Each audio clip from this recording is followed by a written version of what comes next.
नाज़रीन, मुल्क भर में शदीद बारिशों से तबाही मच गई है। रावलपिंडी में भी मुख्तलिफ इलाके जो हैं वो सैलाब की नज़र हो चुके हैं। रावलपिंडी से इस वक्त जो बड़ी खबर आ रही है वो, मैं इस वक्त खड़ा हूँ नाला लई कटारिया पुल पॉइंट पे। यहाँ से नाज़रीन एक बच्ची इस नाले में डूबी है। इस्लामाबाद की तरफ से डूबते हुए यहाँ कटारिया पुल क्रॉस करके बच्ची डूब कर आगे की तरफ गई है और मुकामी लोगों ने उस बच्ची को निकालने की कोशिश की है, लेकिन वो अभी तक, जब मैं बात कर रहा हूँ, वो अभी तक निकाली नहीं जा सकी है, बल्कि पानी का बहाव इतना तेज़ था कि वो पानी के साथ बहकर आगे की तरफ कहीं निकल गई। तो इसके अलावा नाजरीन, इसी कटारिया पुल, ये जहाँ पर मैं खड़ा हूँ, मेरे सामने बिल्कुल एक ये भैंसों का डेरा है। इस पुल के नीचे भैंसों का एक डेरा है। दो भैंसें भी जो हैं वो इस सैलाबी पानी की नज़र हो गई हैं, वो भी इस पानी में बह चुकी हैं। इसके अलावा नाजरीन, रावलपिंडी में इस वक्त हाई अलर्ट है और इंतज़ामिया की दौड़ें लगी हुई हैं।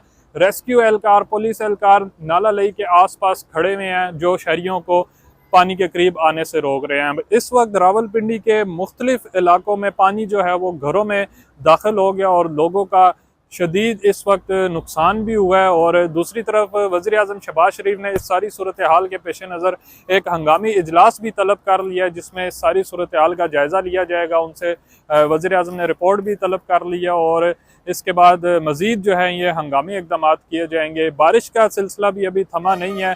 मुहर्रम उल हराम का महीना है। अमूमन मुहर्रम उल हराम शदीद गर्मी में गुजरता था, लेकिन इस बार जो है मुहर्रम के इस महीने में अभी तक तकरीबन पूरा ही मुहर्रम जो है शदीद बारिशें हुई हैं। सिर्फ रावलपिंडी नहीं बल्कि मुल्क भर में ये शदीद बारिशों का सिलसिला वक्फे वक्फे से जारी है और मुख्तलिफ इलाकों में मुल्क भर के इस वक्त शदीद सैलाबी सूरत हाल जो है वो इख्तियार कर चुके हैं इलाके, और मुल्क में इस वक्त हाई अलर्ट भी जारी है। तो मैं इस वक्त क्योंकि कटारिया पुल के एक पॉइंट पे खड़ा हूँ और यहाँ पर पानी अभी थोड़ा सा कम हो गया। इससे थोड़ी देर पहले पानी का बहाव बहुत ज़्यादा था और मकामी आबादियाँ शदीद खौफ में मुब्तला थी कि ये पानी भी उनके आबादियों में घुस सकता है।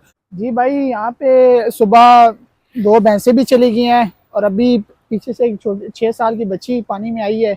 उसके मामू आए हैं हमारे सामने अभी, तो सामने 112 वाले भी खड़े हैं, पुलिस वाले भी देखे सामने खड़े हैं। उनको उन्होंने बताया पर उन्होंने कोई भी उसको देखा शेखा नहीं और बेचारा फिर आगे वाली साइड पे भाग गए। तो वो बच्ची मतलब के बहते हुए जी जी, वो बहते हुए आगे चली गई है।